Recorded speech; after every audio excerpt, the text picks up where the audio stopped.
I guess it's technically official. The NBA season is here. We got some preseason basketball happening and some massive overreactions, in my opinion, at least from the Philadelphia fan base. But that's fine. We just went through a really rough stretch, so really grasping at anything to bring some kind of enjoyment back to Philly sports. But I'm sure we will talk about that unprompted at some point during the episode. I thought you were going to work yourself up, and then you started the episode working yourself up. No, I just referencing that. Hey, be warned. At some point, we will talk about it. It will happen. But for the warm up, we wanted to talk about the Kings a little bit. Mainly from the side that Russell Westbrook has been signed to the Kings, and Keegan Murray is getting some money. But let's start with Westbrook. He agreed to a 1-year deal with the Kings for the season. The contract's reportedly a vet minimum. Obviously, it's more about the role /fit / bring some veteran presence to the team. You know, the numbers actually kind of surprised me with Denver last year, 13.3 points per game, 6 assists, and almost 5 rebounds in 75 games. So this will be his 18th season, 7th NBA team, high-profile veteran to the roster. I think will help them at least build whatever they're trying to build, which might be part of where this discussion goes. But it's also not lost on me that Pep Bev has weighed in on the Russ thing, kind of talking about it's crazy how the league and media has been treating Westbrook because no like huge star NBA player goes out like this, essentially is what Bev was saying with a lot more curse words. So he does cite, or Pat Bev did cite the Lakers season as like where Westbrook's reputation might have been damaged. But clearly, obviously, with Denver, I mean, 13.6 assists and 5 rebounds still in 75 games is really good for an NBA player and for what you would need out of Westbrook. No, I definitely agree with Pat Bev in the sense that the Lakers situation is where Russ's biggest decline was there, because I mean, even when he left OKC, you know, they went to Houston and it worked well in the regular season, but it kind of flamed out in the playoffs. And that's been the issue, right? Is that like Russ has been good for portions of the regular season.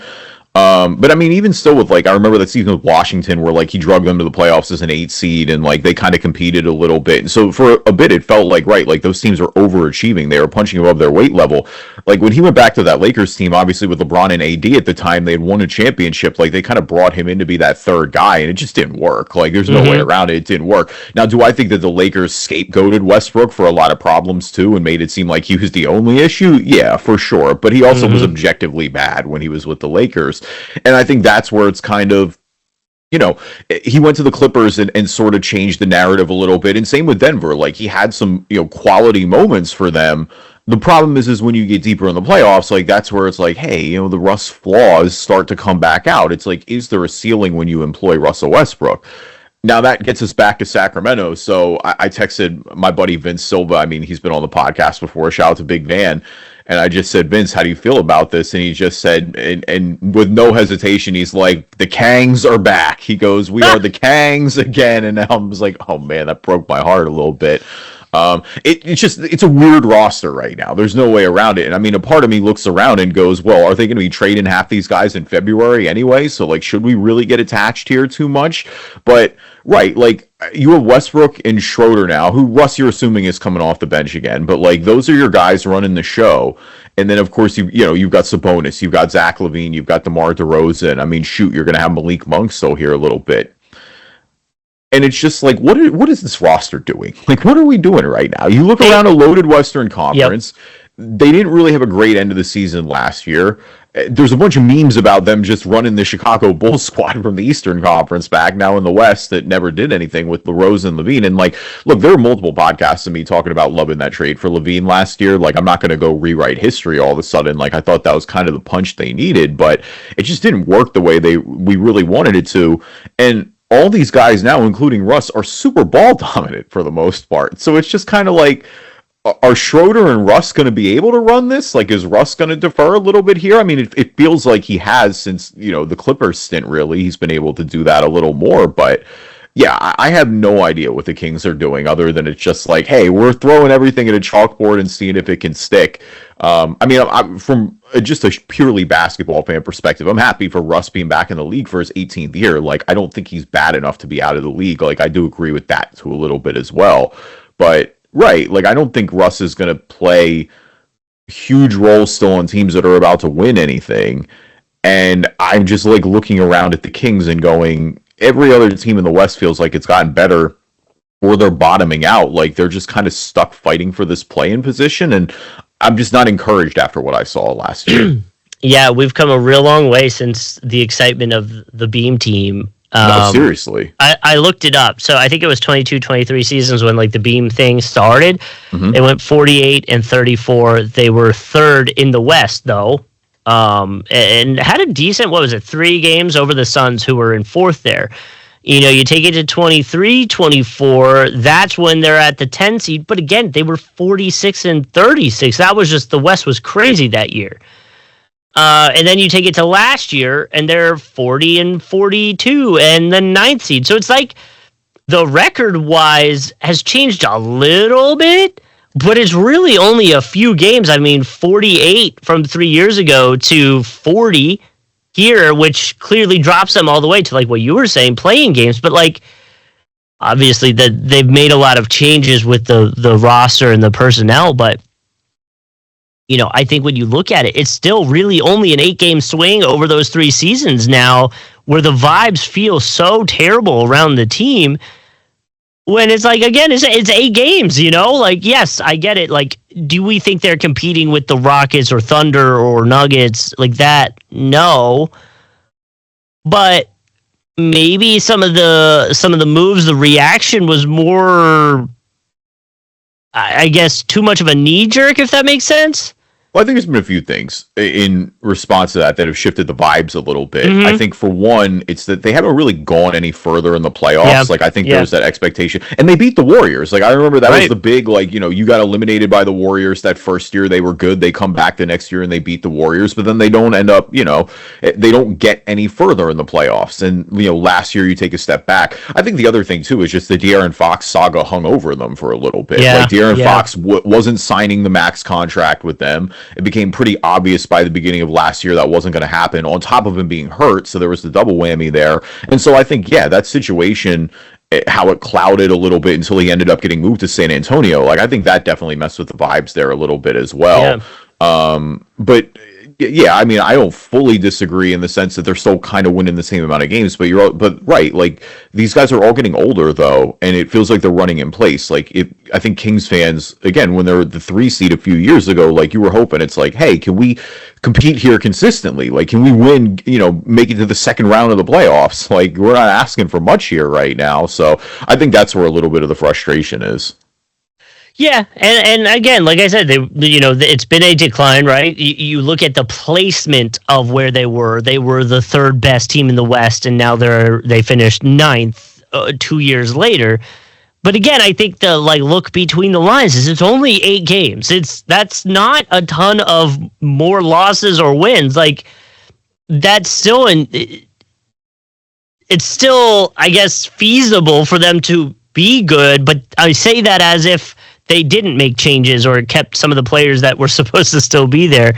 It's a very weird vibe around the team, and that almost leads into the Keegan Murray thing, where he obviously just signed a 5-year, $140 million rookie extension. He's currently recovering from a UCL in his left thumb injury? Yeah, yep. But to that, I bring that all up to say he's never been more than the 4th leading scorer on the team. Obviously, you know, like DeRozan, Levine, like guys like that always above him. So do you feel like it's an overpay? I don't, but it just continues the confusion that feels like is around the Kings to me. See, I don't have as much confusion here just because he's one of their younger guys. Like, at the end of the day, he's 24 years old. Like, he made the all-rookie team. He's shown you definitive flashes. Like, I agree, last season, it did feel like he took a step back instead of taking a big step forward that I think you wanted. But, like, look, he's one of your homegrown guys. I think, if anything, it's still just kind of jarring that, like, this is the normal rookie market now, because you're right. It's like Keegan Murray's been good, and I still think there's a lot of upside here. but it's not like, this has been a home run rookie of the year player either, and he's getting these big numbers already. But I mean, it'll be interesting to see. Like, ideally, he'd get that 3-point up a little bit. Like, he's still shooting around 34%. Like, I think that would be, the next big step for him. He's been pretty good defensively for most of his career. Though, again, he took a step back a little bit last season, it felt like. He was negative in defensive box plus minus. So, I mean, there's still a lot of potential there. Like you said, you would need him to ideally like see him score a little bit more, assert himself in the offense. But that kind of goes back to my point of like this roster. I mean, who other than the two guards? I mean, Sabonis, I'll give credit to, is like he's a pretty good facilitator. Like, I think he's not a guy who necessarily needs to score a zillion points every night. But like we know who's on this roster. We all know what like Levine and DeMar like to do. So it's kind of interesting in that regard. Well, and his numbers, right? The 13 points, 5.5 rebounds, like you said, 37% 3-point shooting. That said, some players that compared to that would be the 4-year, $112 million deal that Trey Murphy got.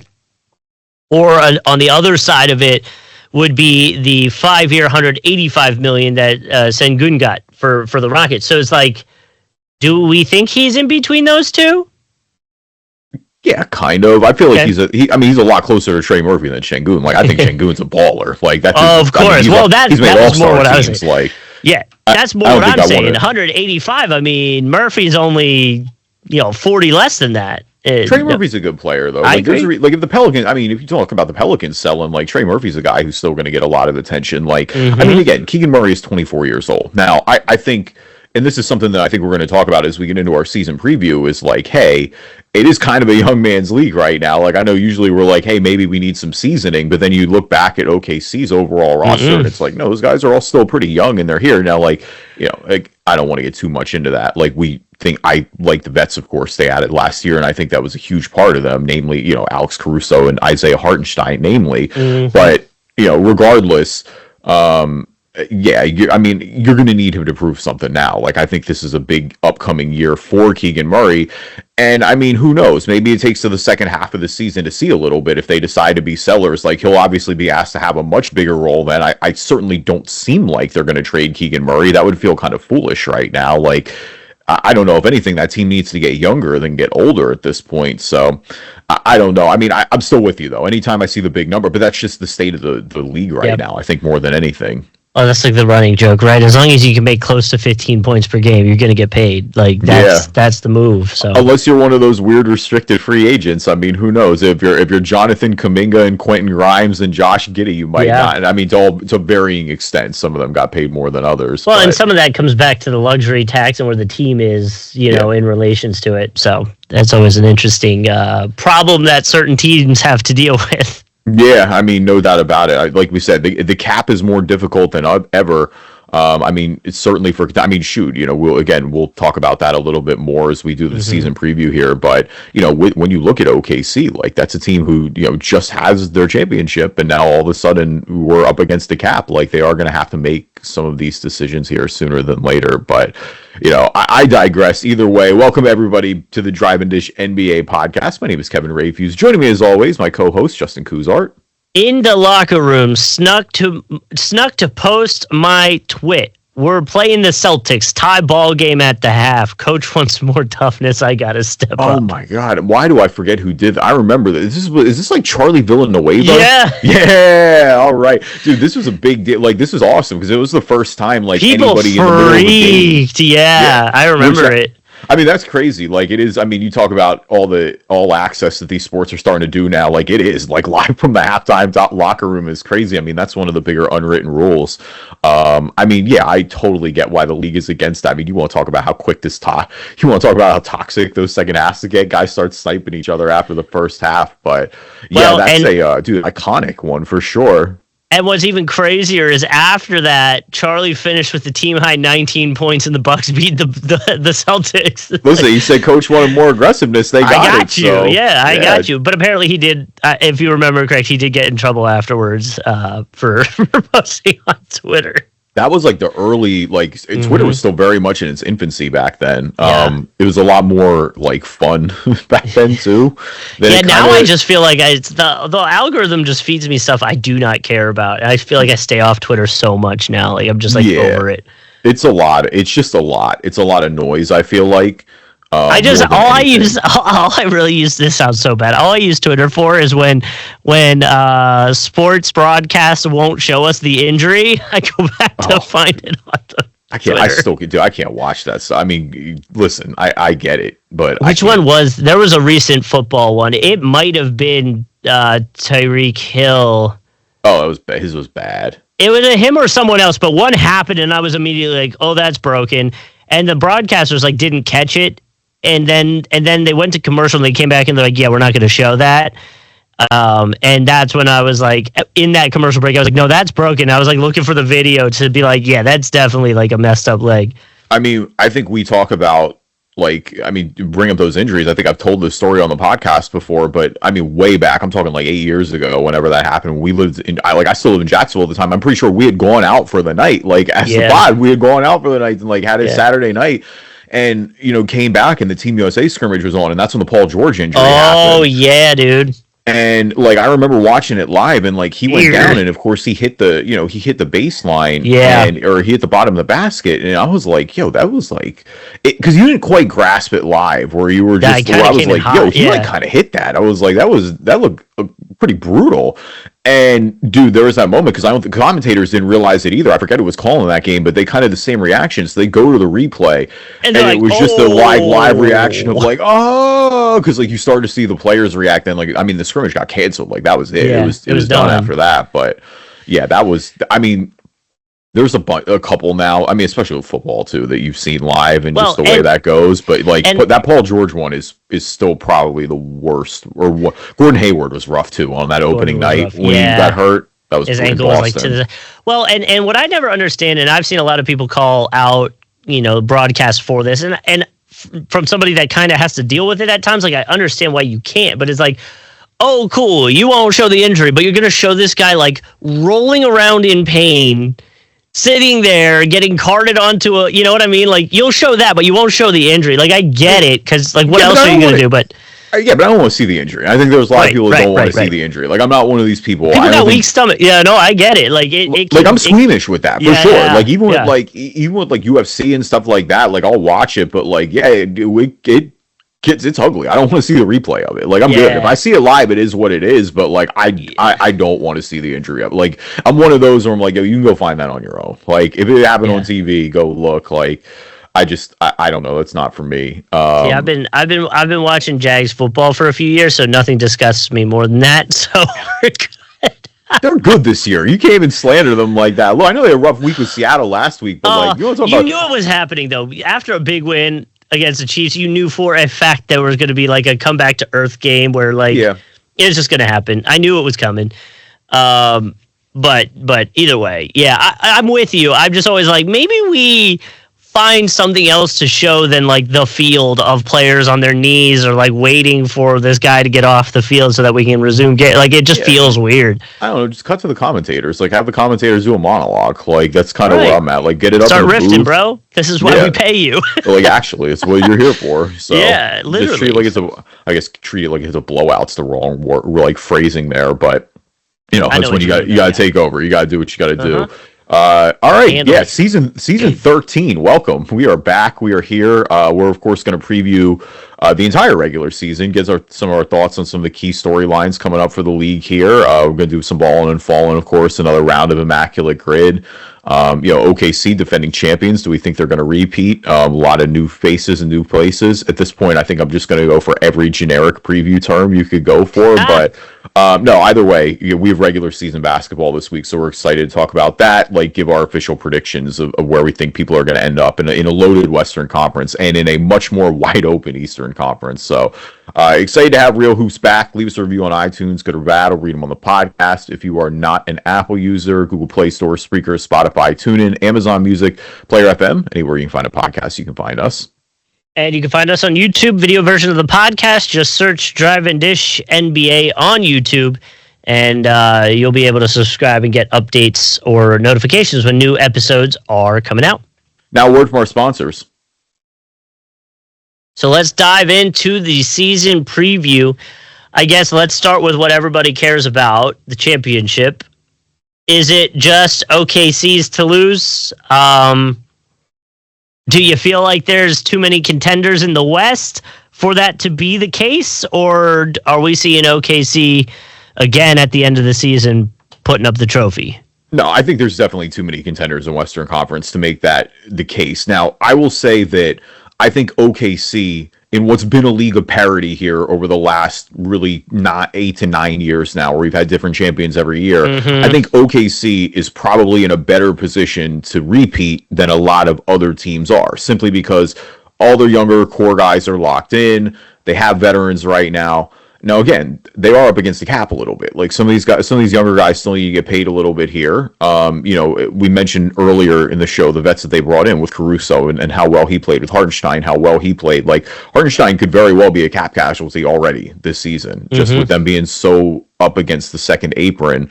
And so I do think, again, they're going to need to keep drafting well with all these picks, and this is where Presti's going to have to get creative. But yeah, it's hard for me to look around the state of the league and go, OKC's not in a really good spot to repeat here right now. I think the teams that will certainly give them some run a little bit, I think Houston, obviously, post VanVleet injury, I think my positivity around Houston is down a little bit. I'm interested to see what they do with kind of that point guard position. Yeah. But I love them pushing in and getting Kevin Durant. Like, I think that team is deep. I'm still big on the Amen Thompson breakout train. We mentioned Şengün and warm-up jumpers, somebody I think is a really good player as well. It just feels like that team is deep. They're well coached with Ime Udoka. I think they're going to be in a position to run. The other one in the Western Conference, and maybe even post VanVleet injury, has a better chance now, is Denver. I really like the moves that Denver made post MPJ trade, going out and getting Cam Johnson. I think Aaron Gordon was great for them last year. Like, he's happy with his deal currently. You still employ the best basketball player on the planet in Nikola Jokic. Like, as long as you keep Jamal Murray healthy, because last year, right, it was keep Murray healthy and it was keep Porter healthy, but I think Porter had just large points of the season where he wasn't as effective for them. Like, I feel like Denver has just improved on their depth a little bit this year. It feels like that roster makes sense, and I like their chances to get out here and win this Western Conference again as well. I'm with you. I think those are the teams, at least in the West, that will be able to push them the most. I do think the easy answer is saying OKC will repeat, but I think that comes from what you were saying. They have easily the best core in the NBA. They're still really young, so like they're not even at their peak. And I guess you look at the other teams, you look at Denver, you look at, I guess you can't really use it with Houston, but like a lot of these teams have plateaued or are have gone, you know what I mean? You follow a team projection and it looks like it gets to a point and then it starts coming down. I would say a lot of teams in the West I kind of feel that way about. The Nuggets being one of them, although they have made a lot of adjustments. OKC's got a top 5 defense, which I think is kind of wild because between that and their shooting and flexibility, they can go small ball on you, or they could go big with Chet. Like, they have a lot of different angles that they could throw at you. They probably have the best young coach in the NBA. I think that's probably an easy statement to make these days. And I think the comments from SGA about, like, it's a good start when asked about winning last year, like, it shows they're still hungry, which I think is a big part of it, because a lot of times, like we just joked about with the Jags, you get a big win, you kind of see this, like, a sigh or a relaxation, if that makes sense. And I don't think we're going to get that here.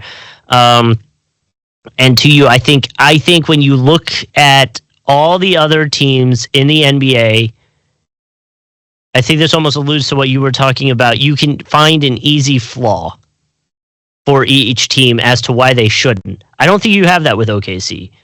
And I think that is a huge, sign of what's to come for this season. I think, there's a chance they have the finals MVP. They might even have the MVP of the season again. They might have defensive player of the year. They might have coach of the year. Like they might sweep a lot of awards this year too, depending on how the team does. So, I think the easy move is to say, the chalky move is to say they win again, but they have more than most seasons in the past, a really legit, hard to argue against argument as to why they will. Well, and this isn't just exclusive to OKC. I think it's really the West as a whole, but whoever comes out of the West is going to be a heavy favorite over the East. Like, I mean, I'm looking around at the East, and we'll get into the East a little more in a bit, but, like, you know how I feel. I think the Knicks are the best team in the East, and it's not even close to me. But then, even with the Knicks, I don't look at the Knicks and go, okay, yeah, they're way more, like you said, there are flaws there with that team. Where with OKC, like, you could argue to me the top 3 to 4 teams in the Western Conference are better than anybody in the East. You're right. I mean, OKC, I don't know if there's anybody, like, maybe it's Chet, I guess, if there's somebody where we're like, hey, I maybe want to see a little bit more. It felt like he was a little bit of a meat on the bone guy. I mean, I kind of felt that way about Jalen Williams, and that he just was phenomenal the last 2 rounds in the Western Conference Final and then in the finals. I think he's shaken a lot of that off with the run that they had last year. SGA is SGA. We know what that is. But you're right. Like, it just feels like...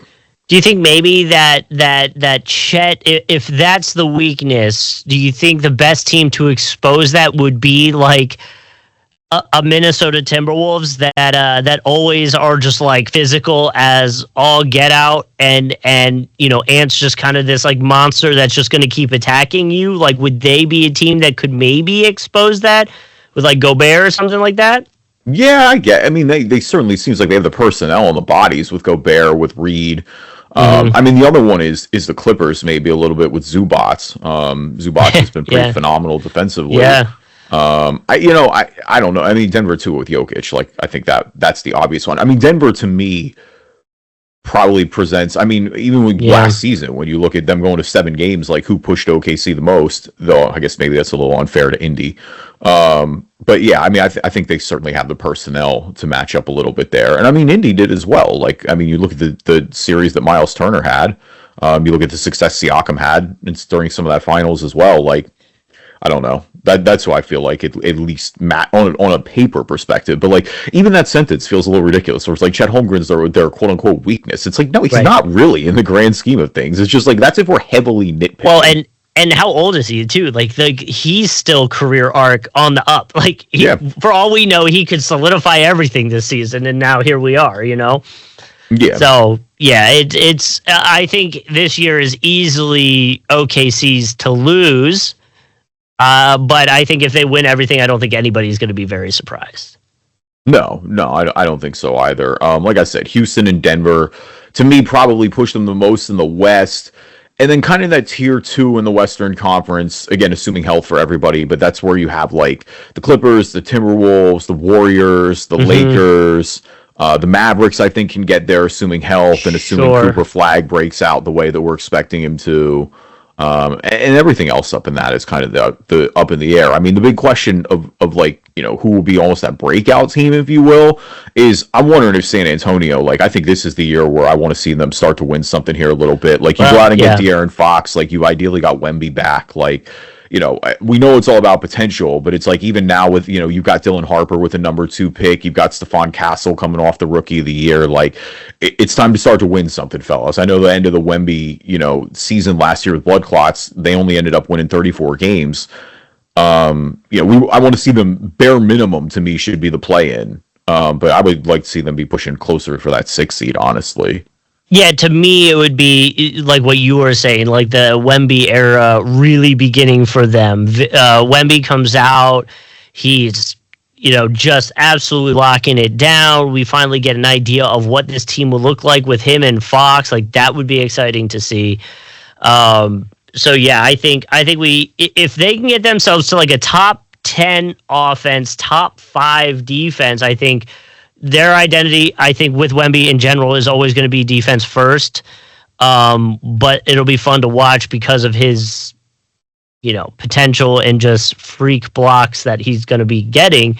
But, you know, it does leave a little bit of question as to wondering what him and Fox will look like, you know, gelling together. And I'd have to look up their salary cap and what their flexibility would be for some mid-season or, you know, a few months in, hey, we really need to address this kind of situation. What adjustments they could make on that? Yeah, I mean, and they do. They have. There's no doubt. There's a glut of guards there right now. And you do wonder if there's a little bit of pressure with that, because going to get De'Aaron Fox is kind of like a push the chips in a little bit. Yeah. It's like, hey, we're trying to win now. Like De'Aaron Fox is not, he's still younger in the grand scheme of things, but like that, he's not a guy who is 22 years old. No, he's ready to win. Yeah, he's ready to win, and I think that's why they did it. Though I think they saw what they have with Wemby and go, okay, we can start doing this. You know what I mean? Yeah, and so the question then is always, when you look at the standings, you go, okay, well, we want San Antonio to get in the mix. It's like, who drops off? And I think the logical drop-off candidates in the West are Memphis, now post-Desmond Bane trade, and Sacramento, which we talked about a little bit earlier. Like, I think Sacramento is a candidate that's likely to get jumped here. Phoenix is still kind of in a state of flux right now. Portland had a decently surprising second half, honestly. Like, they were a little bit better then, but they're still kind of improvement mode as well. The Pelicans, it feels like, the Pelicans, it doesn't feel like are going in the right direction still. It feels like it's been bad there. Utah, obviously, is tanking still, like trying to get those higher picks now at this point. And so, yeah, I mean, to me, San Antonio needs to be one of the teams to replace them and get in that top 10, like, bare minimum. Yeah, no, I'm with you. I kind of follow suit with teams that I think would fall out. There's always one surprise. Do you think there could be a team that we see as like should be there but might surprise us as a fall off team? I mean, so the logical candidates just based off their age and injury are the Clippers and the Warriors. Like, I mean, those squads really are. Like, they're going to be they're bucking the trend here a little bit and saying we're going all in on our older cores. Which, I mean, look, they were both great teams last season. I mean, certainly post Jimmy Butler trade, the Warriors are one of the better teams in the Western Conference. The Clippers were in contention all year, obviously in a really loaded end of the season race. They fought their way a full playoff series. I mean, you go out to Denver, you're not really too upset about that. But yeah, either way, I think those two, just from an injury perspective. Well, and where are we on the Kawhi saga? Like, because that could be another part of this whole thing. You know what I mean? I mean, nothing is really set in stone yet. Like, I mean, there's still a lot of investigation going on. I mean, the league hasn't ruled down any, discipline or anything like that. Like, yes, that would certainly. I mean, if they void Kawhi Leonard's contract, that would really throw a wrench into their plans. Could you imagine? Could you imagine they void it? Somehow he ends up on the Rockets. If they find this was oh my god, wait, why the Rockets? I'd just be the easiest one to throw him with KD and be able to contend against the Thunder right away. Yeah, I mean, that would be kind of wild. I don't even know if he'd have to sit out a year or... Well, I bet there would be some kind of year punishment. There's no way they would let him just pop over to a team, though. To what we were just talking about back in the day. Could you imagine though if he ended up somehow through all this ended up back on the Spurs with Wemby and Fox? Yeah, I mean that'd be wild. It feels like that bridge is pretty cooked. I mean, it maybe if Pop comes down and gives the blessing and says, "Hey, you know what? Let's make things right here," I guess. But yeah, that's a weird. Like, I'm interested to see how that relationship evolves as time goes by. Because, like, look, at the end of the day, Kawhi Leonard won Defensive Player of the Year and a ring in San Antonio. Like, his tenure was objectively successful. But you're right. Like, he just got hurt that year against the Warriors when Zaza stepped on him, and it was just like, or he stepped on Zaza, I guess. But whatever it was, yeah, when he was landing. But ever since then, it was off. I mean, there's no way. And he's the only guy. Like, he's what broke that, like, aura around the Spurs, if you will. Like, these Spurs are bringing their homegrown guys. It's like, yo, you're a Spur for life. What do you mean you want to leave the pasture right now? That was crazy. And then he went and won again with the Raptors, but the Raptors, at least there's been some rumors about stuff that he was trying to get out of them, and so, like, it's just a weird saga, and I do think Clippers to me would be a candidate to see potentially fall, but a lot of it hinges on whatever is found from these things they're looking into. Toronto definitely likes him the most, and it's crazy because like, even that has a weird ending. Like, Toronto, like, Kawhi Leonard was essentially a mercenary, but, like, look, he's a great mercenary. You brought him in for 1 year, you won the title, and he left. Like, you win the title, it's all good. But I mean, they gave up. I mean, of course, we know what DeRozan meant to them at the time. Like, that was a big, it was a big culture shock for them. That's still one of the more shocking moves in at least our tenure doing this. Was Ibaka on that team at the time with Yeah. Okay. Yep. Yeah, I remember that. Yeah, I mean that 2019 team is really good in hindsight. Like you look at all the guys they had between Siakam, between OG. Who was their center? He was good too. Valanciunas. No, it was Mark, or was it Valanciunas too? No, they had Valanciunas. I think they traded Valanciunas and they had Mark. Okay, yeah. Because Mark played well against them. I forgot Mark was there. Jeez. Yeah, Mark got his ring there. Yeah. I guess he had two. I think he was on that Lakers team that won again too. How many? In the bubble. I'll find out. I mean, I know he won with Toronto. I'm interested to see. I think he won with that Lakers team that won in the bubble. He has one. 2019. Okay. All right. Never mind. Yeah. Does Marcus all have a ring? He won with the Raptors. Yeah. Okay. All right. Well. Hey, and fun fact, he had GNG engraved on his Raptors ring as a tribute to the Grit and Grind Grizzlies. Sick. That's cool. Cool. I mean, I didn't realize that. That's cool. Grit and Grind. Remember when he did the, what was it? He did the oh gosh, why can't I remember the fighter? You have McGregor walk? Yeah. Yeah, that was wild. That's an elite GIF. I loved using that back in the day. Well, he hit a 3, didn't he? Wasn't that why he did it? Yeah. Oh, like Mark. Oh, what gosh. A time. All right. Eastern Conference. Let's jump over there a little bit. You know, I already kind of mentioned that. I said I think the Knicks are the favorite here. In terms of regular season, like I think the Cavs are going to be right there as well. But like we don't need to rehash how I feel about Cleveland. Like Cleveland, you got to do something in the playoffs for me to believe in you guys again. I'm so disappointed after last season and how they got chumped by Indy. Sorry, not to fully, only because I want to dive into the East, but I have a thought. The major awards, like MVP, rookie, defensive player, are all those won in the West? Yeah, probably. Yeah. I mean, I don't know. Like, I mean, Giannis is still there in Milwaukee. Sure. Like, he'll always be in contention. Well, but to me, I bet if the Mavs are going to play as good as we think we are, like Cooper Flag is going to take home rookie. But yeah, MVP is probably going West. Do you think Brunson can get MVP votes? Probably, but the Knicks are good. Like their starting five is good, and that's basically my argument is that he's surrounded by a lot of quality guys. If they're number one in the East, I feel like he'll be in the conversation. Yes, but I guess if SGA is there as well, the argument will be SGA is first in the West in a stronger West over Brunson, who's first in the East, and it's easier because of injuries and just you just look at, you know, it's very top heavy on the West right now.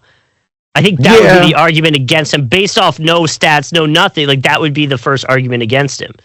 Yeah, is he going crazy scoring again? I think that'll be the biggest thing. It's fair, yeah. I mean, I think Jokic will always be in it. I think Luka will be in it.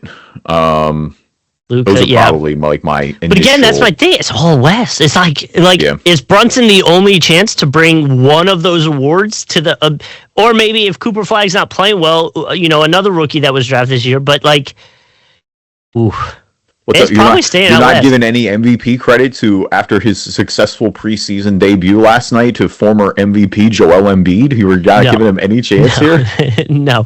I did like his comments, though, talking about how people view him as not a top 100 player.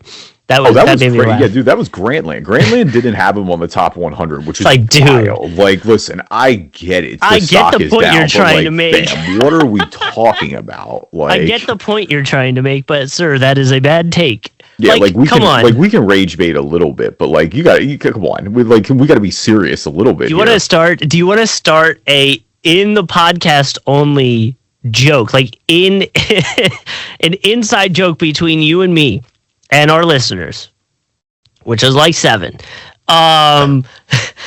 of us just making the most clickbaity TikTok videos about about NBA. But what we do is it's none of our thoughts. We literally go into ChatGPT and say, give us a clickbait, rage bait video script. And that's all we do. And that is all the videos are. No context, just driving dish NBA on TikTok. Quick, selfie recorded, read the script, post it with no context, and we can't defend ourselves. Justin, I love you to death. I might literally immolate myself before I do that. I think you might see me pour gasoline on myself and light myself on fire before I do that. I would have so much fun with that because people would get so pissed off. I don't want to be a pedal. I want to pedal anger and especially ChatGPT anger. But it would be NBA. It would be NBA talk. No, I don't want it. No, I'm good, man. Oh, dude, it would be so fun. I don't have it in me. If you want, let our rage bait happen naturally. Don't have artificial intelligence generate it. Oh my gosh, it'd be so fun though. I'm just saying. To the Embiid thing though, do you think there's no in between? Because that's the vibe I get with it, where it's either Embiid will be there and he'll be amazing, or he won't be there because he'll be injured. Could there be a world where he's there and he's good, but not MVP level Embiid? Because that's what I think we need out of him. I think if he's trying to be MVP level, that's where we'll get the injury. If he's just like, just get it done, it doesn't have to be flashy, just, be the leader of the team. Yes, you're going to score probably close to 20, 25 points a game and stuff like that, but be the facilitator for this team and get everybody else involved. To me, that's where we would succeed the most. Let him take his rest when he needs it, but still be out there and facilitate and lead the team. I think there's a version of that, but it doesn't feel that way online. It feels like it's MVP or bust. Well, that's the dream world, right? And the dream world is that he's able to be healthy. You get even a little bit. That's where it's it doesn't need to be MVP. You understand post all these injuries that if he can just give you, 4/5 of his previous productivity, and you have some of the young guys step up, right? BJ Edgecombe breaks out in his rookie year, and Jared McCain comes back healthy, and Tyrese Maxey continues to build on what he's been doing, and even some of the other younger bigs like a Justin Edwards or an Adem Bona break out. That's your dream scenario there. They'd have a lot more depth, and that's before I even said anything about Paul George and just hoping he gives you something at this point. But it does certainly feel like it's just because it was so bad last year. He didn't look good at all. That's the problem, is that he just didn't look remotely himself. Even when he was playing, I went to the game in person. Not the last game he played was against Brooklyn, but I went to the game against Boston before that in person. He just had no lift. He just had no. Yeah. There was no elevation when he would get the ball in the post, and especially defensively, he was getting torched. That was the more alarming part, is where I'm oh, he's not even playing well defensively right now. That used to usually be the fallback, if nothing else. And so, yeah, I think it's, I don't think it's quite as up or down, but yeah, if Embiid goes through another season where he's not playing a lot, it is going to be hard to really rule against the narrative. I think with the Sixers, the fan base is so jaded at this point. I feel like it's all house money again now to us with Joel. You're going to hate me. I just put in a prompt. Say, give me a 60-second script with NBA hot take as to why Joel Embiid will be this season's MVP. Please discredit SGA as much as possible. Should I read it? Should I see what it says? All right, here's what it says. Hot take time. Joel Embiid is about to steal back the MVP. And yeah, I said steal it back from SGA. SGA's season was nice, smooth, mid-range, clutch moments, but OKC is fun to watch, but let's be real. It was a perfect storm, and he only got it because of a healthy roster, which will not happen this year. Embiid's going to be on revenge mode. He's about to drop 35 and 14 while anchoring a top 3 defense when he's locked in. Something SGA, Giannis, not even Joker could do. There you go. That's it. They are really, you talk about the wild card in the Eastern Conference. They kind of are a little bit, because there is a world where it's they're healthy, and if everything goes right, yeah, you could see him competing with the top of this conference. I am not a firm believer that that's going to happen. No. But there are worlds with this team where they compete. I have a hard time putting them again over the Knicks, over Cleveland, over Orlando. I still feel better about Orlando this year. I think even Detroit a little bit. Detroit, we'll see what they do again, but after last year, the momentum was going in the right direction. Milwaukee, it's all Giannis still. I'm not as optimistic about that. Mm-hmm. We know what it is with Boston and Indy without missing Tatum and Halliburton. So they're already just kind of, they're not going to fall off a cliff, but there's definitely going to be a little bit of a regression there. So, I told you I was going to tell you this when we were off the mic, but I saved it to say it on the mic so I could get your initial reaction. First, this also suggests that I used Drake's song 8 a.m. in Charlotte as the instrumental for Under Me. So if you could go back and listen to that hot take with that imagined under, that's what this was. Okay.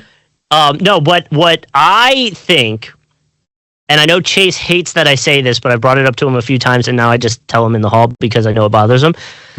If the Sixers are healthy, they will have a better record than the Magic. Yeah, I don't mean if they're healthy. I know. I know. If they're fully healthy, that's just such a huge caveat, and that's my problem. Yeah, I think they absolutely could be right around the Orlando Magic if they're fully healthy. I don't think that's ridiculous. It's just I have much more faith in the Magic being healthy than which is saying something, because Magic have dealt with a ton of injuries themselves. But I do. I have way more faith in the Magic being healthier than I do with the Sixers team being healthier. Okay, so I got another question for you because it's just an observation I have. I think the Orlando Magic are the only team that went 500 last year. It looks like that's the case. On the dot? Yeah, no, yeah. 41 and 41. 500 on the dot, yeah. What's more likely, more wins or more losses this season? No, more wins. Definitely more wins. They traded for Desmond Bane. That's a push the chips in now move. I like what Orlando's up to. I think they're going to get it done. But how many more wins do you think that gets them? Does it get them to 44, 48, 50? No, I think they're pushing 48 or 50. Okay.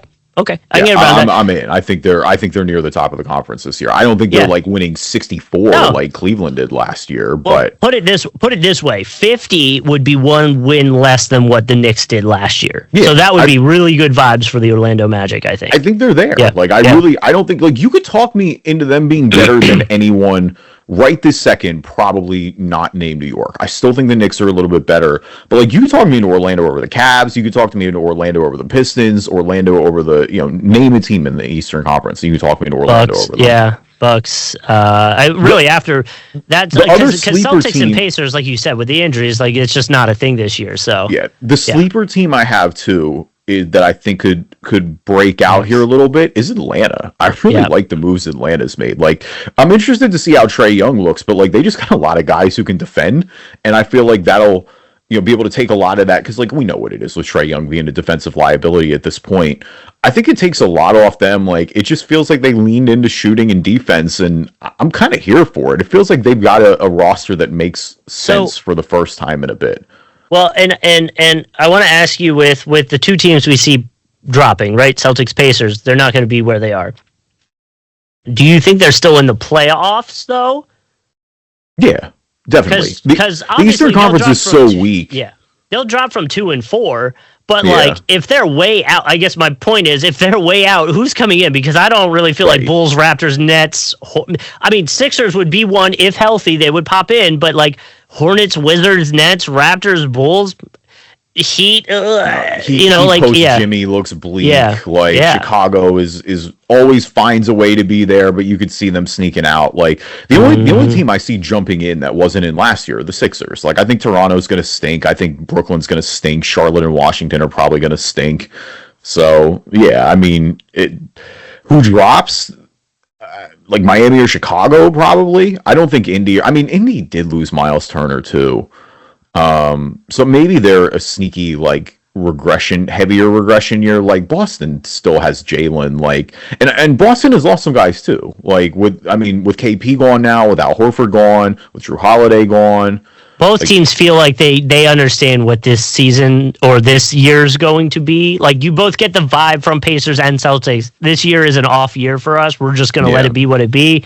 Let's get let's regroup, get everybody healthy, get another pick in, and go from there.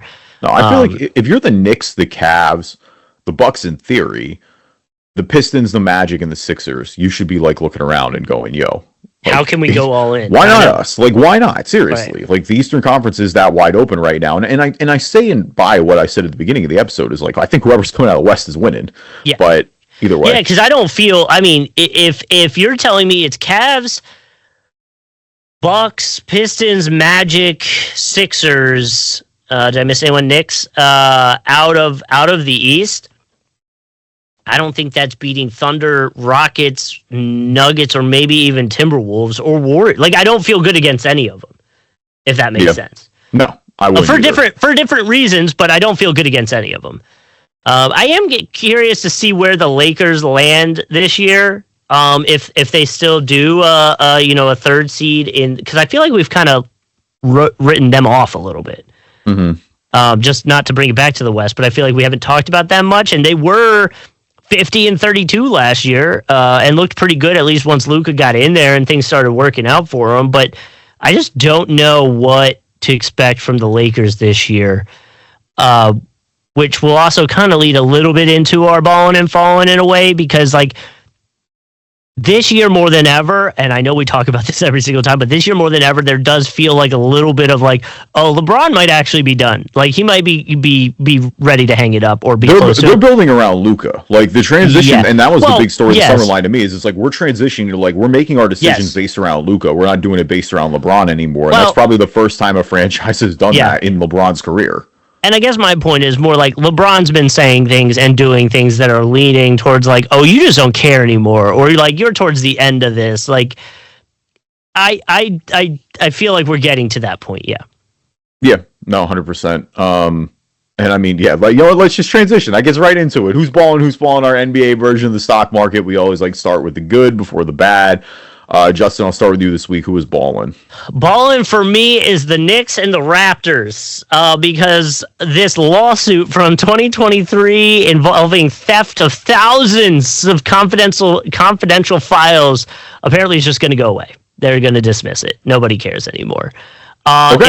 If you don't know, the Knicks filed a lawsuit in 23 of August seeking more than $10 million in damages, alleging that the Raptors poached a member of the Knicks staff who worked with them from 2020 to 2023 in order for him to provide information. I guess that means that it's just going to go away.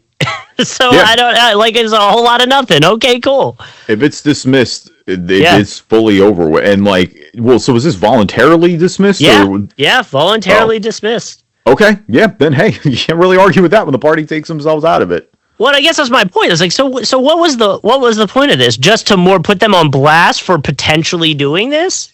Like, why would you file a lawsuit and then voluntarily dismiss it? Because you just realize you don't have a good case. Like you thought you might have a case and maybe you don't after you do discovery. Like they're the type of organizations who have a little bit of funds, so they can be kind of flexible with that. Let's go down this line. Yeah. Like breaking news, filing a lawsuit is expensive, especially if it goes for a long time. Even if you win. That's my point. If you're trying to win $10 million and you filed a lawsuit in 2023 and we're now in 2025, like how much did you spend on that to not get $10 million? A lot. They probably spent a lot of money for a lot of nothing. Like, you know. All right, fair enough. Lord knows they're hiring big attorneys if they're repping NBA. Yeah. Oh, firms, yeah. So, for sure. Yeah, no doubt about it. All right, balling for me this week is season 2 of Starting 5 on Netflix is back. So we got 5 different players this go around, and this will all be based around last season, so a little bit of a recap. But we got Jaylen Brown, we got Kevin Durant, we got SGA, we got Tyrese Halliburton, and we got James Harden. There are 2 clips that I've seen so far. One of them was KD talking about when Charles Barkley was talking about whether he was the driver of the bus on all those like Warriors teams. So KD reacts to that a little bit. I saw a clip from Harden too that said he's like real comfortable who he is. He's like, I got a girlfriend, and then the interviewer asks him if he's in love, and he's like, I don't want to do this show. What are we talking about right now? Which is electric. I mean, Netflix certainly didn't script it up this way too, but just the way the season ended, like you've got SGA winning the title, which they got lucky with that in season 1 too with Jason Tatum, but then you got Halliburton too, so you get you just unfortunately have to relive that playoff series and how that ended depending what side of the coin you're on there. But you can't really get much better than that in terms of like a drama perspective and the players you were having for that. Like it just kind of worked out that way. I gotta be honest, full disclosure, I thought the first season of the show was kind of and it had big names. Like season 1, it was LeBron, it was Jimmy Butler, it was Anthony Edwards, like it was Sabonis, and it was Jason Tatum, and it of course culminates with Jason Tatum winning the title. I don't know, like it had moments, but and I've liked a lot of these like Netflix, like, you know, for Formula One, Drive to Survive, for example, I love it. I didn't know a thing about F1, and I'm completely locked in now. Like, I love every second of it. I haven't seen the tennis one. I know people like that. Obviously, I know you talked about Full Swing here a little bit with the PGA and all that. Yeah, Nicole loves that with Rory and just how vulnerable they are. Yeah, it's cool. I haven't watched any of the starting five, to be completely honest, but it definitely intrigues me enough to want to go see season 2 now, especially just to see SGA and Hallie's story arcs of how we know it's going to go. I'm curious as to who you think should be for I know we're getting ahead of ourselves, but for season 3, right? We're going into the season that they would be recording this for. So who are some players that you think we should or they should be focusing on? So we're doing. So it would be for this season. So it would be season 3 of starting 5, right? It wouldn't happen until next year, but we're going into the season. So it's almost like who's got a good narrative around them that they could play off of. To me, one obvious one would be Luka. If you don't capitalize on Revenge Tour Luka, like, or Skinny Luka, like, you got to capitalize on that. That makes a lot of sense to me. I think Luka would be great. On the counterpoint, I'd love to see like Anthony Davis in Dallas now. Yeah. Or somebody like that, like, or even like a Klay Thompson type deal. Somebody who's been in the league for a long time. Could you do like a Cooper Flag first season? You still would get that team potentially. Yeah. You do new player getting figured out. You do Luka on the other side of that trade. I mean, Wemby was going to be my, like, other than Luka, like, young guy, where it's like, if you get Wemby in there, that's a coup. Ideally, as they start getting good. I mean, or Fox, any Steph would be great. Like, I think Steph would have the legend status. My sneaky one is Devin Booker, which is just because, like, Phoenix is in a weird spot right now. Yeah. And I think Booker's been good and in the league for a long time. He brings a lot of respect, so I could see him on this. Could you do? It would be a weird storyline, but what if you did Dame, like recovery, back in the home team? You know what I mean? Like that would be kind of fun. Oh, Klay would be good too with Megan Thee Stallion. Actually, no, that's what I'm saying. Yeah, no, that just clicked. Oh my god, that'd be hilarious. Yeah. Brunson would probably be good too. Yeah, Brunson. I'm trying to think if there's anybody else that kind of would. I mean, might be like a sneaky. Like I'm trying from a star wise. I mean, yeah. Well, yeah, because you have to go star, right? Like you can't not do a star. You can go somebody who's on the borderline because, like, that's what I liked about season 1 is like you got Sabonis in there where it's like Sabonis is an all-star. Like, don't get me wrong, like he's very good, but I don't think Domantas Sabonis is a household name the way that like LeBron James is and Jason Tatum is now and. Personally, so people are commenting on here that Miles Turner would be good, and honestly, the dude just does so much other random stuff that could be kind of fun. Post deadline, I mean, you want to talk about going from Indy to Milwaukee? Like, there's some real bad blood there. Like, that would be kind of intriguing. Oh, someone wrote Trae Young would be interesting, especially with the Hawks potentially being good, like or not being good and then probably traded. Like that could be the other part of it. Like Trae Young would be good. I mean, kind of those borderline guys. Like I think Cade Cunningham coming off a big year for him would be good. They certainly have options. I'd love to see them do a 10-day guy, but I don't think that'll ever happen. So. No, yeah, because that's too like. Who'd be interesting if you couldn't do because you already did SGA, so you would do someone else. Do like Chet or someone else on that team, so you could still get that.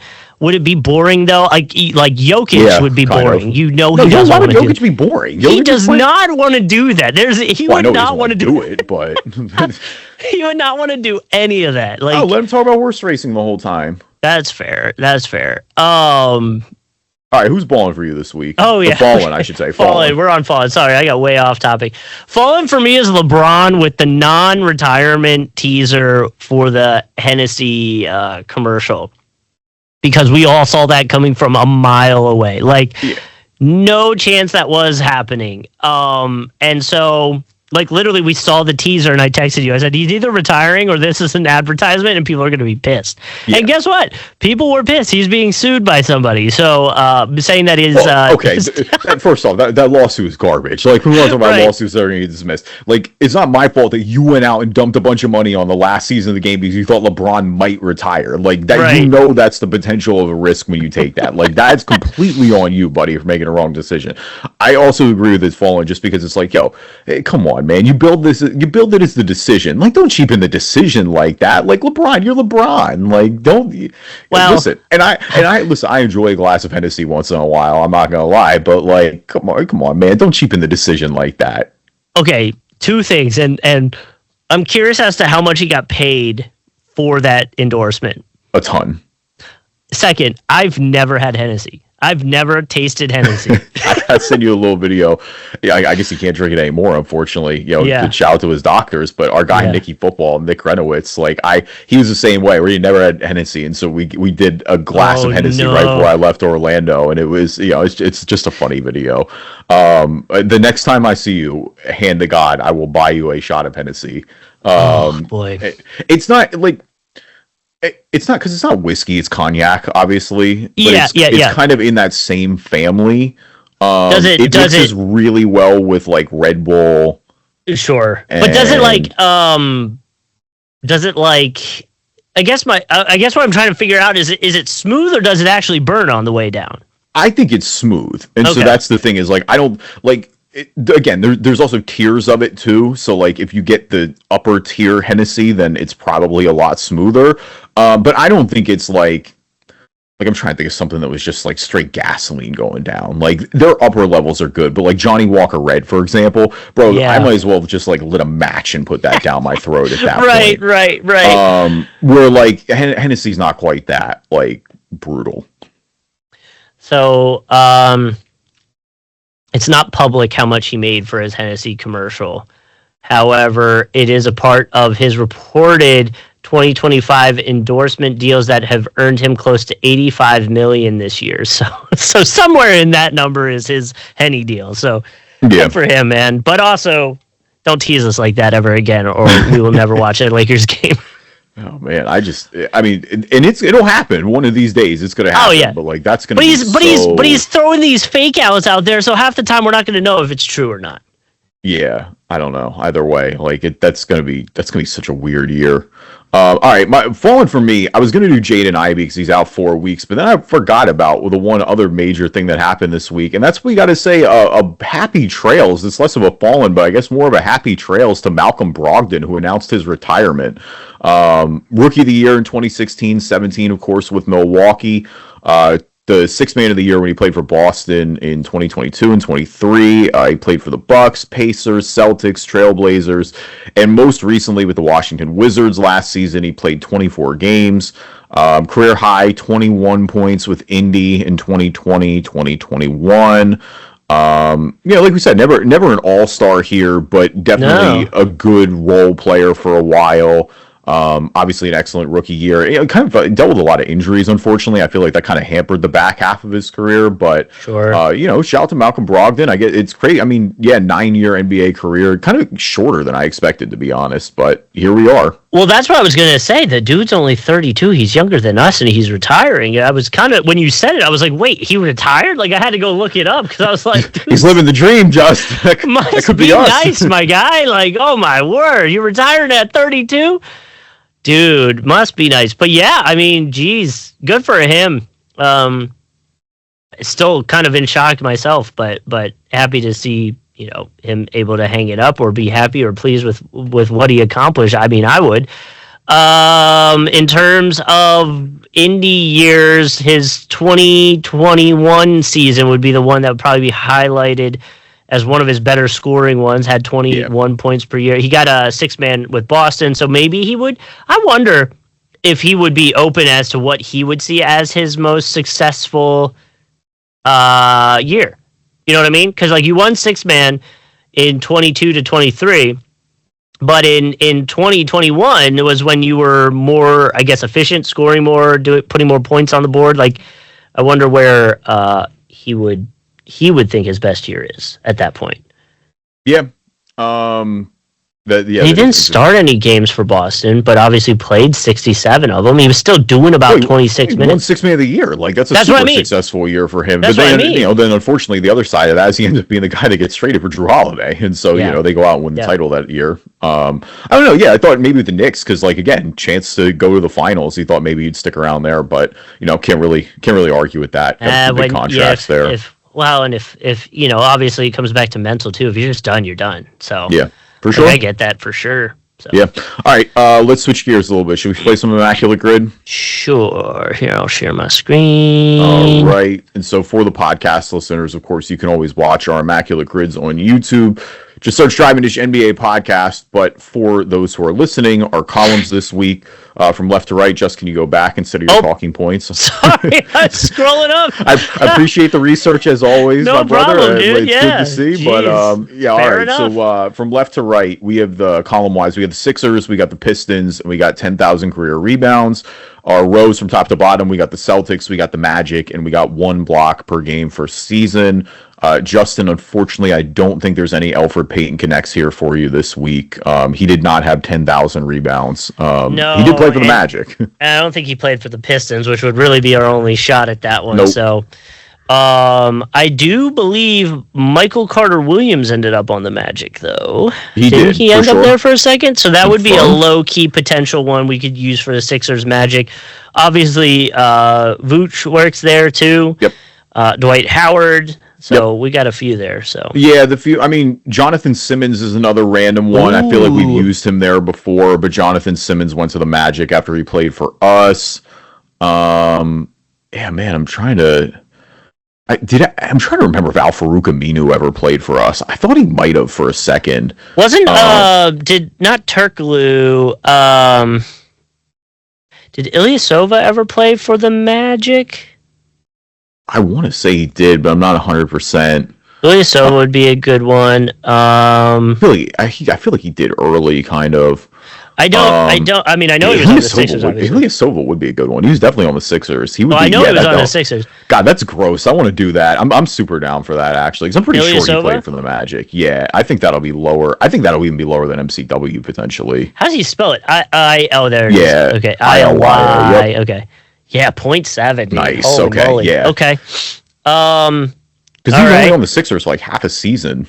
Yeah. And then, yeah, he was on Orlando pretty early. He went to the Bucks after us, right? We traded him in the offseason to the Bucks. I don't remember where he went. I mean, I know he started his career with the Bucks. He was with the Bucks for a while. I'm pretty sure he went back to the Bucks. I think he went to the Bucks after us. He did at some point. Yeah. I don't remember when, to be honest. But now I have a weird question. Did Mario Hezonja end up with the Pistons after the Magic? I want to say he did. I know he feel like he did too. I know he went to 2 other places. It's either the Rockets or the Pistons. I thought he went to one or the other. I just can't remember which one. He went to the Knicks, confirmed. I know he went to the Knicks. 100%. Yes, he did go to the Knicks. That was right after Orlando, right? I don't know about the other one. It might have been Detroit. It might not have been. Guys that I know confirmed that will work for Orlando and Detroit are Tobias Harris. Oh, definitely does. Yeah. I feel like there's a big... Oh, Grant Hill. Grant Hill's a big one. He'll be a lot there. Howard never ended up with the Pistons, right? No, Howard was never with the Pistons. I don't think any of their guys now... Shamit or like... who else was... Shamit's been everywhere. I know. Jeez. Cannon? Didn't Isaiah Cannon... Did he ever play for the... Dude, I don't know. I don't know. Did he ever play for the Magic? I feel like, didn't we trade him to the Pistons after that? I don't know. Who am I thinking of? I don't.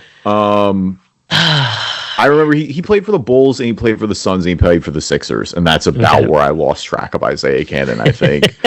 I'm trying to think of like those weird in-between years of the Magic. So like when they weren't quite too good, but they were something. Think of like not Vooch, but I'm thinking of like the DJ Augustine types. Yeah, who was the one that was next to Vooch? I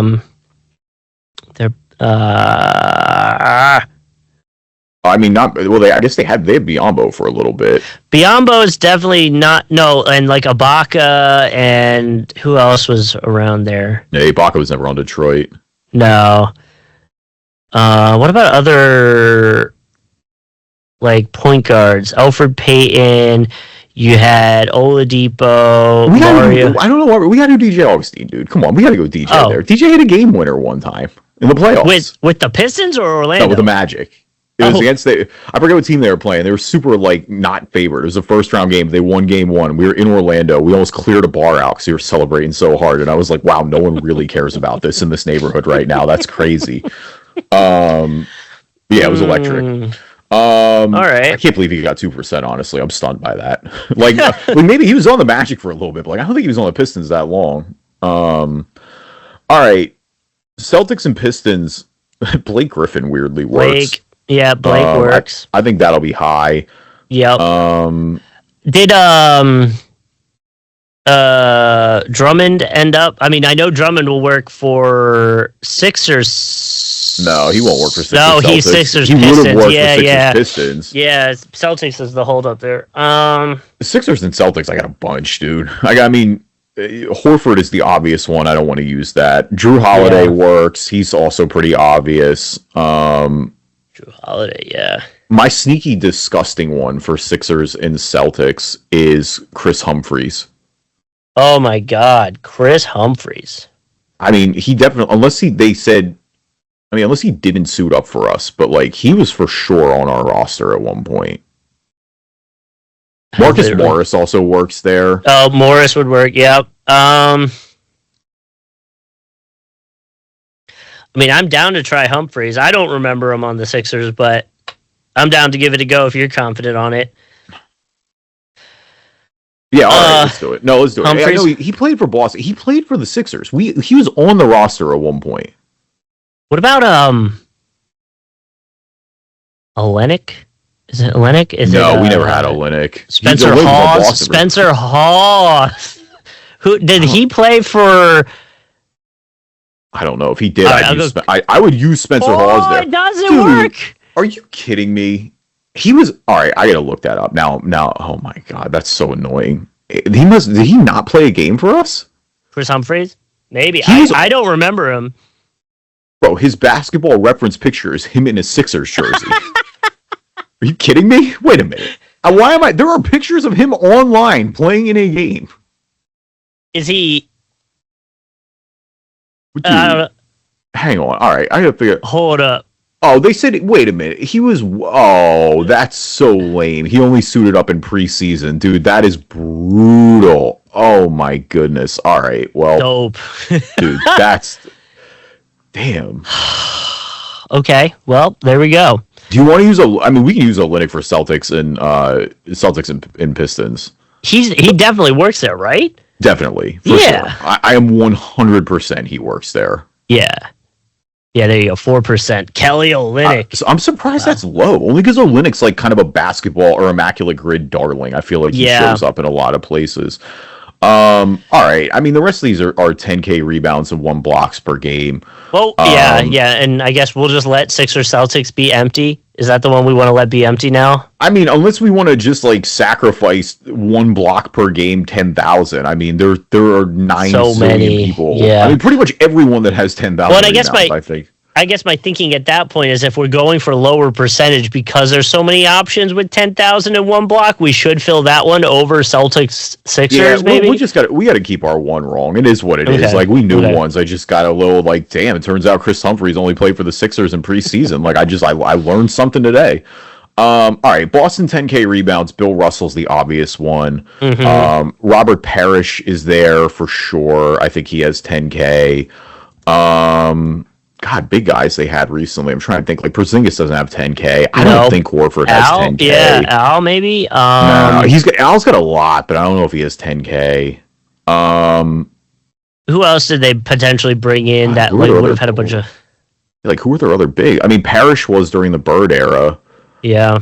Bill is Bill. Like I think that goes without saying. I'm trying to like even on their teams. Oh, I mean Kevin Garnett too. Kevin Garnett's definitely got to have 10K. Garnett's got to have it. Yeah. I bet Garnett's pretty high. We could do Garnett for 10K rebounds and a block a game. Oh, that'd be a good one. You want to do that? Garnett down here? Yeah, I'm good with that because it'll be lower there. I think 2%. Yeah, there you go. Wow, even higher than I expected. All right, we could do Vooch for 76ers 1 block. He had to have had it, right? He had to have because he'll be used mostly for Sixers Magic. No, I know. It's just he only played 1 season for us. I don't want it to be like. Come on, he had to have had a block. If he had played for us any longer than one season, I'd be like 100%. All right. I'll move on. We'll come back to it. I'm trying because the Sixers there's a lot. I feel like we can like sneak in there. Like I'm thinking of like the Theo Ratliffs of the world. Like Theo Ratliff definitely had a block for us again per season. Ben Simmons had to have had it, right? Maybe, actually, yeah. He had to have. That's disgusting. God, you're no. I feel like he did too. He was close. I mean, if he didn't, he was close. That or like Nerlens Noel, or to use any of the like first round picks that we just were never able to use. Yeah, I don't know if Okafor did. Nerlens would be about them. I mean, Nerlens had to have with us. Like he was getting starting minutes in 2014. I know. All right, you want to know Okafor? So was Okafor, but I don't see Okafor as a defensive guy as much. So no, I like Nerlens more. 2 Nerlens. Nerlens Noel. Yeah. Hell yeah, 2%. Nice. Yeah, definitely no doubt there. All right, Detroit a block a game per season. I mean, the obvious one is Ben Wallace. I feel like. Do we think Blake Griffin got it? Yeah, probably. During his 40 points, whatever he was doing in that. Oh my God, that first dude, I'm telling you, his best season was with Detroit, probably. I bet. I mean, it all like kind of went empty, but I bet we could do Blake there, and it would be fine. The only thing with Blake though is Blake is not a big block guy. No, but I just feel like off of just playing those many minutes, he might be close. Yeah, but like, who else? Westbrook? No, who was? There was another like bigger name that ended up there for a stint. That probably that was a center. I don't know if he was a center or not. I'm trying to remember. There was definitely another player that was like a decent name that was on the Pistons for a second. You're not talking about Drummond, right? No, but he would definitely work. I mean, well, that's what I mean. Like Drummond for sure works. Drummond would definitely work there. No, it's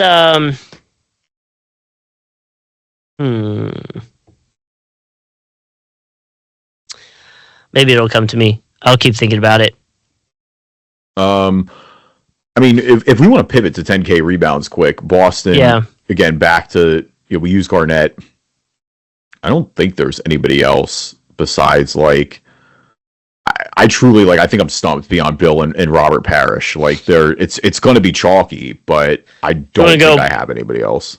Well, we could discuss leaving that blank and filling Sixers Celtics then, which might have a lower percentage if we think it'll be lower. You want a low percentage, just FU, because I'm mad at that category too that I know works for Sixers and Celtics. Greg Monroe. Oh, Greg. And he definitely played real minutes with us. And he played 6.6. That's a good one. Yeah. All right. Pistons, 1 block. Magic, 1,000 or 10,000 rebounds. I mean, the Magic have 2 obvious ones in Shaq and Dwight. Like, those are the 2 gimme. I don't know if they have anybody else who has 10K rebounds, honestly. Like, all their centers... Okay, hold on. Did Gortat... No way. Get 10? He didn't play enough starting minutes to get 10. Like, if Al Horford doesn't have 10... Vooch has to have 10. No way, I don't think he has 10. No? Dude, if Al Horford doesn't have 10, I don't think Vucevic has 10. Have 10. And maybe I'm wrong there, but like Al Horford doesn't have 10K rebounds. If Vuce, oh man, God, now you got me thinking about it. He gets so many rebounds. It's my only thinking. Vuce, because that's literally the only other guess I got. Shaq and they'll be chalky. I mean, I'm down to go chalky if you don't want to risk it. We can do Vooch. We already lost one, so I'm feeling way more froggy at this point. So like, I'm down to do Vooch. Was it VUC? Yeah, there he is. Yeah, he does have it. Sick. 2%. Okay. Wow. All right, Pistons block a game or Celtics 10K rebounds. Pistons block a game. Okay. I wish this player would come to me. What about like Isaiah Stewart? Like somebody newer, younger, you know what I mean? Oh, like Cade? Do you think Cade? No, I don't think Cade has a block a game. But I'm saying, like, I think Isaiah Stewart does. Yeah. I feel like he'd be who's their other defensive guy? Not Stewart. Is Stewart who I'm thinking of? No, who else they have that made a name for himself in the playoffs? I know who you're thinking of, and I'm blanking on it right now. Let me pull up the roster. Hang on.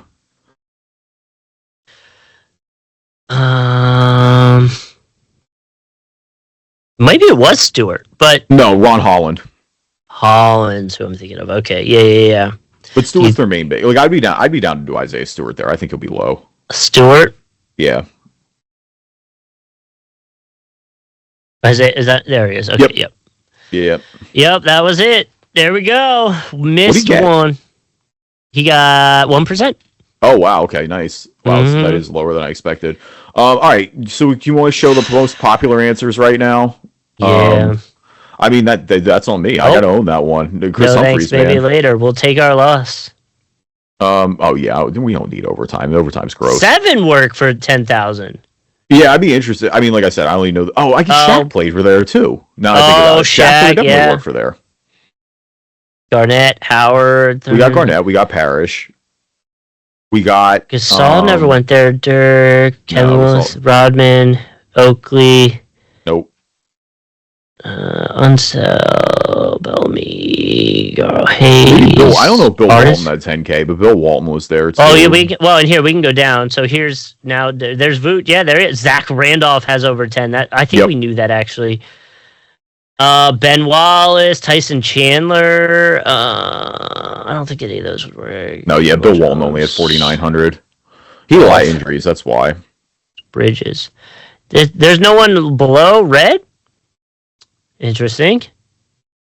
Sean Marion. Okay. All right. I'll back off this. All right. So yeah, let's most popular answers for each category. For Celtics and Sixers, Al Horford. For Celtics and Pistons, Blake Griffin. For Celtics 10K rebounds, Bill Russell. For Sixers and Magic, Markelle Fultz. Wow, we didn't even mention Markelle. That's crazy. For Magic and Pistons, Grant Hill. For Magic 10K, Shaq. For Sixers, 1 block a game per season, Joel Embiid. For Pistons, 1 block a game per season, Ben Wallace. And for 1 block a game per season, 10K rebounds, Akeem Olajuwon. Shout out to the Dream. All right. Love him getting some love on here. All right. Connect was Magic Pistons. 72. Yeah, I kind of believe that after Grant Hill. That gets a little difficult. Their name, yeah. Oh, I guess if I pull it over here, maybe it won't mess you up. All right, most popular or our answers on this grid. Unfortunately, we do have the miss there. That Chris Humphries with the Sixers and Celtics cost us. We did get that with Greg Monroe. For Celtics and Pistons, Kelly Olynyk. For Celtics 10K rebounds, that's what we ended up sacrificing. For Sixers and Magic, Ersan Ilyasova. For Magic and Pistons, DJ Augustine. For Magic 10K rebounds, Nikola Vucevic. For Sixers, 1 block a game per season, Nerlens Noel. For Pistons, block a game per season, Isaiah Stewart. And for 1 block a game, 10,000 rebounds, Kevin Garnett. Thank you, everybody, for listening to this episode of the Drive and Dish NBA podcast. Appreciate you guys as always. Leave us a review wherever you get your podcasts, good or bad. We will read them. And yeah, find us on your feeds there. And you can follow us on YouTube. Just hit up Drive and Dish NBA on YouTube. You can subscribe. You'll get new notifications when new episodes are coming out.